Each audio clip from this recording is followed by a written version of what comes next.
14 de julio del 2025.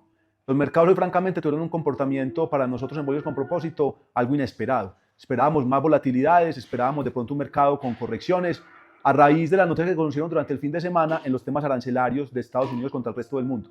Recordemos que durante el fin de semana Estados Unidos le puso aranceles del 30% a los productos mexicanos, cuando el 2 de abril había dicho 25%, o sea, los puso un poco más altos, y lo mismo sucedió con la Comunidad Europea, que le puso aranceles del 30% cuando el 2 de abril había dicho que eran del 20%. Entonces, dos países que son relevantes para las economías globales, que son relevantes para la economía de Estados Unidos por la relación comercial que tienen, el 1 de agosto entran con aranceles del 25%, del 30% en el caso de México y del 30% en el caso de la Unión Europea. Adicional a eso, dijo que estaba dispuesto a colocar aranceles hasta el 100% a Rusia si no se lograban avances relacionados con el acuerdo de paz con Ucrania, lo que generó que el precio del petróleo corrigiera 1.5% durante la jornada de hoy. Entonces fueron, digamos que un día con muchas noticias relacionadas con el tema comercial, noticias que no son positivas, porque recordemos que el mercado está esperando es que se logren acuerdos para bajar las tensiones, y lo que realmente hizo el gobierno de Estados Unidos durante el fin de semana fue endurecer las sanciones contra dos de sus principales socios comerciales que entrarían en vigencia el 1 de agosto. Eso para nosotros debió generar una corrección de los mercados, un incremento en el nivel de aversión al riesgo, porque el impacto económico y inflacionario de estas decisiones puede ser relevante. Sin embargo, durante la jornada de hoy, los índices de Estados Unidos tuvieron un buen desempeño. Básicamente el Standard & Poor's, el Nasdaq, el Dow Jones subieron un poco más del 0.1%, 0.14%, 0.15%, con un desempeño positivo en un escenario volátil, en un escenario incierto relacionado con este tema comercial.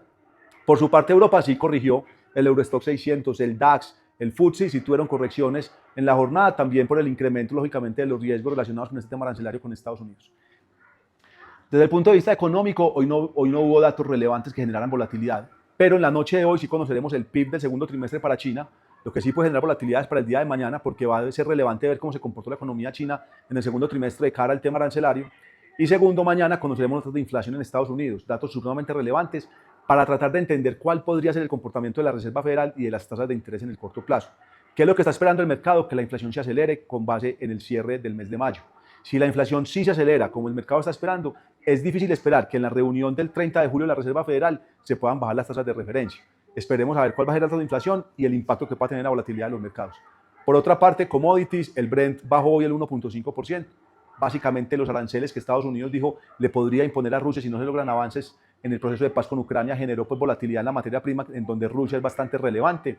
Por otro lado, los bonos de tesoro americanos se desvalorizaron el día de hoy. El de 10 y el de 30 años subieron un poco más del 0.4% en promedio aproximadamente. Eso generó que los bonos de 30 años se ubiquen en el 4.98%, muy cercano a ese techo del 5% que el mercado en diferentes ocasiones ha puesto como resistencia, y que si lo rompe al alza sí podría ser relevante y crítico para el desempeño de los mercados, porque eso querría decir que Estados Unidos va a tener la más difícil para el refinanciamiento y para el pago de los intereses de su endeudamiento, lo que puede generar distorsiones en los mercados y correcciones importantes si se logra romper ese 5% al alza.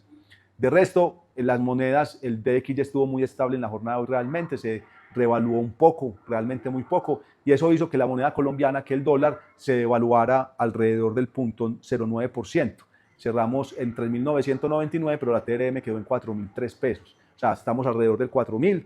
Como les he dicho en diferentes ocasiones, para nosotros la tasa de cambio debería estar más devaluada, o sea, más cercano a los 4.200 que a los 4.000, teniendo en cuenta el incremento de los riesgos fiscales del país que se han visto, digamos que hemos visto durante las últimas 3, 4, 5 semanas.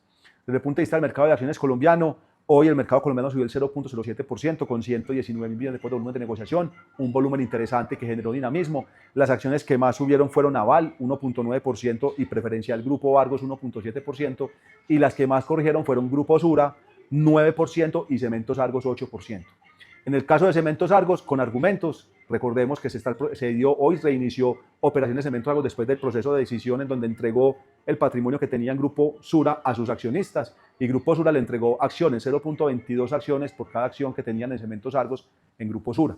Eso hizo que, lógicamente, el precio de Cementos Argos, como está entregando patrimonio, corrigiera.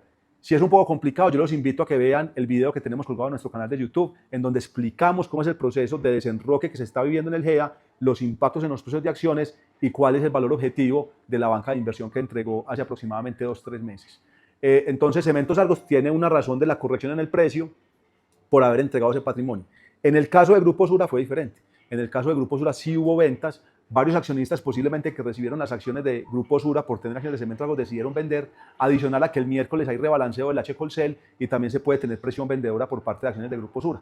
Entonces, esos dos factores pudieron generar esa salida o esa venta de acciones. También recordemos que los índices recibieron, por la participación que tenían en Cementos Argos, recibieron acciones de Grupo Sura, acciones que de cierta forma también posiblemente pudieron tomar la decisión de vender para no, digamos que desbalancear la estructura y la composición del índice.